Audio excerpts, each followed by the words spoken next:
On a de plus en plus de clients qui ont envie de connaître vos recettes, d'essayer de refaire ce que vous faites et qui est magnifique dans vos boutiques. Je crois que les gens cuisinent 3 minutes de plus par jour qu'il y a 10 ans, 15 ans, donc ça monte petit à petit. Les gens deviennent de plus en plus connaisseurs aussi sur le chocolat.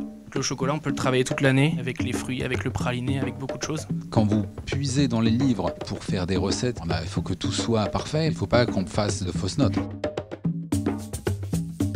Mon père il disait toujours on peut faire des bonnes choses mais il faut les faire. Le faire bien tout le temps, c'est aussi une forme de création.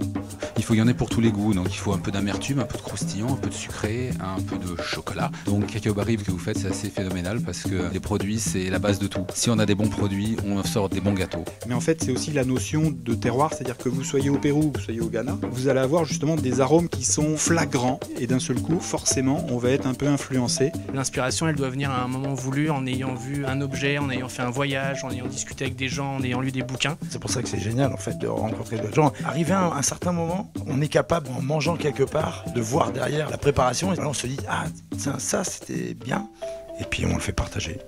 Récemment, on a sorti un livre donc avec la Martinière, on s'est régalé de le faire. On voulait faire quelque chose de très pédagogique, accessible. Un livre, une fois qu'il est fait, il faut le porter, il faut essayer de faire des dédicaces pour rencontrer les gens qui vont l'acheter et discuter avec eux de son métier. Et des recettes surtout parce qu'ils adorent parler des recettes. Le plus grand remerciement, c'est quand vous offrez un livre à quelqu'un et qui vous dit « j'ai réussi tes recettes et ça marche ». Mais après, ce qui est très important, je pense, c'est que vous vous appropriez la recette et que vous rentriez dedans, c'est qu'il faut goûter. Si on définit le plaisir, c'est la perte de la notion du temps.